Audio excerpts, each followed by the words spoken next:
Hello and welcome to the Route 1 show. We're taking a look at Halifax Town now. My name's Stephen Brown and I'm delighted to say joining us now to discuss all things to do with the Shaman, it's the Halifax Courier's Tom Scargill. Tom, how are you doing, mate? Good, mate. How are you?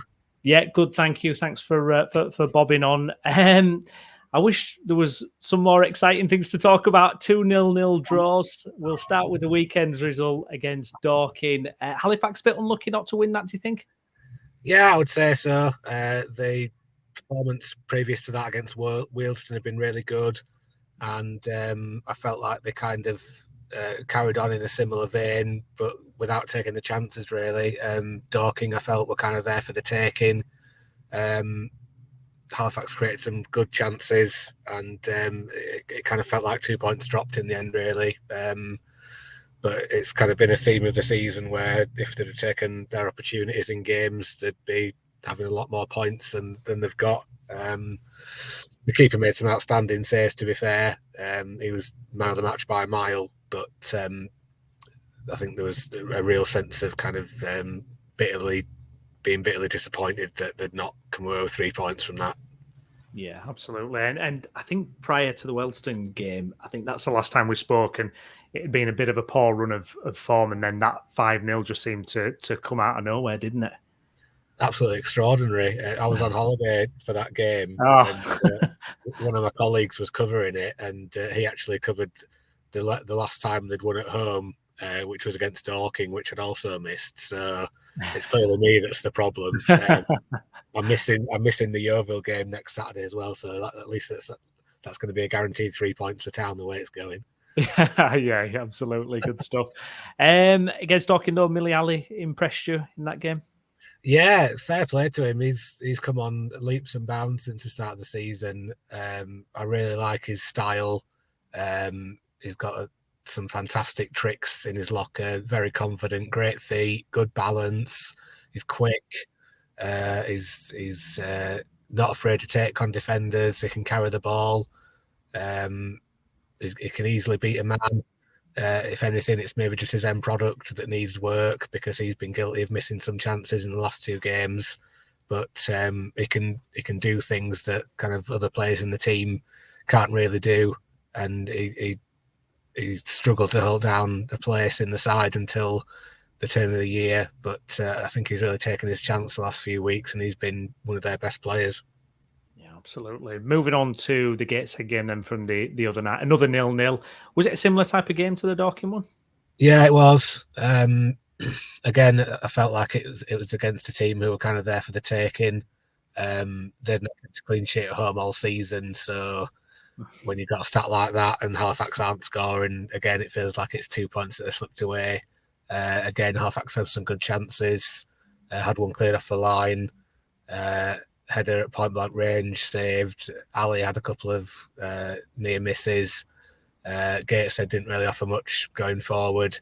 So again, they're coming away from 2 games that they should have won with only 2 points, and really, that's one of the main reasons why they're as low in the table as they are, and the second lowest scorers in the league this season, which tell its own story.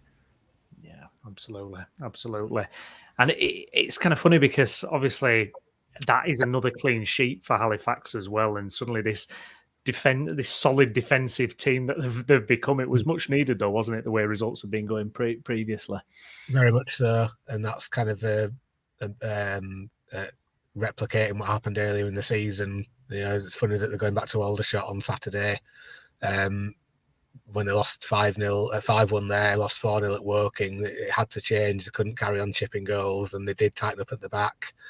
And then it's kind of slipped away again, and they hadn't been conceding at the same rate, but clean sheets weren't really coming. And now they've got 3 on the bounce. That is one of the main positives for them. But all they're getting from that is points at the moment and not wins.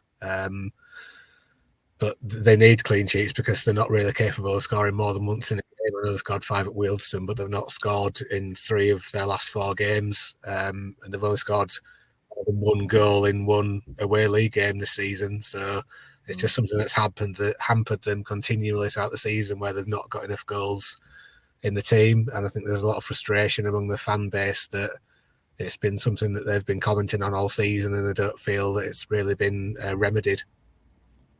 No, and Millington, I know he's been speaking this week about kind of dipping his hands into the transfer market, making some players available, including Jordan Slew. Yeah, I think that's probably been the writing on the wall for a while, because he's been out of favour, and he was really good last season, got into double figures, but it's just not happened for him this season. And the formation that they're playing now with kind of a 3-4-2-1, Slew doesn't really have a natural home in that formation, so he's kind of fallen out of favour. Millington said that they do need bodies, they do need to bolster the squad, particularly in forward areas, and I think some fans will be like, well, hallelujah, that's what we've been saying all season. So whether they can find any suitable players now, it's getting to mid-March, who's going to be available.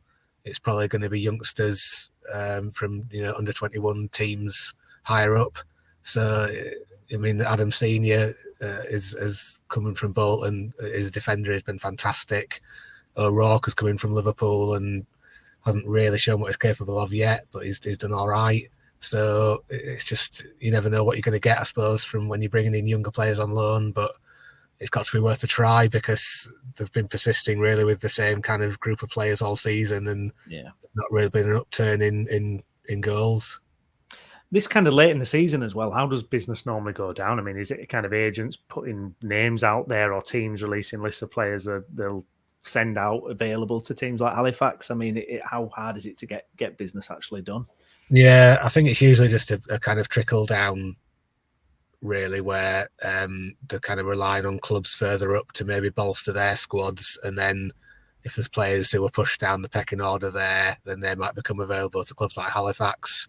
Or maybe if a youngster is impressed in a club's kind of youth setup or under 23s team, then the club might be minded to, maybe they're ready for a chance with a men's football, which has been the case with O'Rourke. I mean, if Town are going to get sucked into a bit of a late relegation fight, then they don't really want to be relying on youngsters who haven't got much experience of the rough and tumble nature of men's football, ideally, but you might just find a gem who hits the ground running. But it's got to be worth a try. They are a very young team at the moment. There's only Sam Johnson, who's over 25, in the team that's been starting recently. So there is something to be said about youthful exuberance, and you can't question the kind of energy and the commitment levels. So if they bring in one or two young, hungry attacking players who are keen to prove themselves and make their mark, then it might be just what they need. Yeah, absolutely. So moving on to matters at the weekend that you've mentioned already, it's the FA Trophy and it's against Aldershot. They're not in great form, so it presents a good opportunity to make progress. Yeah, although I think Aldershot would say the same. Part of me is thinking you might as well just skip the 90 minutes and go straight to penalties, which has been the case twice in the FA Trophy this season already. Town, as we've said, not scoring goals really, especially away from home. Aldershot not in great form. I don't think they've won any of the last 5. But Millington says they're a different team to the one that lost at Aldershot, and I'd agree with that. But it's whether they've got enough of a threat at the other end. I think they are looking a lot more solid. Adam Senior has helped with that. He's been fantastic. Although he's cup tied, so I think Jack Senior will be coming in for him.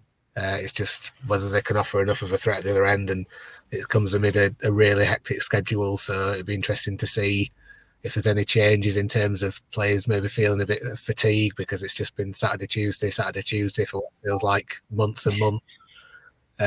But it is a big game for both clubs. I think both clubs are struggling in the league and looking over the shoulders. So I think the FA Trophy presents a chance for them to kind of almost save their season in a way, and kind of salvage something positive out of both their campaigns.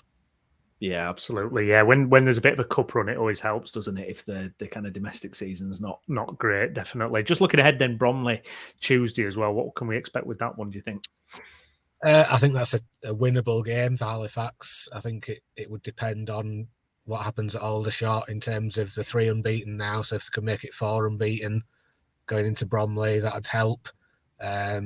Bromley, bit of a funny team, really. They are in a better position than Halifax are in the table, but quite inconsistent at times. They're only just outside the playoffs, to be fair. But I think Halifax do much prefer playing at home to away from home. Bromley coming up on a Tuesday night, they're going to need to have the right attitude. So I can see Town winning that, but for me, in a way, the bigger game is Aldershot on Saturday, because if they lose that game, then you're kind of struggling to see what they're kind of playing for the rest of the season. If they're not going to get sucked into a relegation battle, which hopefully they won't, then it's in danger of really petering out into a fairly kind of lifeless end of the season. Yeah, are you covering the Bromley game? I am, yes. But so it might be a defeat against Bromley, but then a guaranteed win against Yeovil if I'm not there. Yeah, it'll probably be about 7-0 or something. Good stuff. Well, Tom, thank you very much for joining us. If you've enjoyed the video, please smash us a like. Also, subscribe to the channel for more Halifax Town coverage as well. And Tom, hopefully we'll be speaking to you next week. Cheers, mate. Bye. Thanks a lot, mate. Thank you. Bye-bye.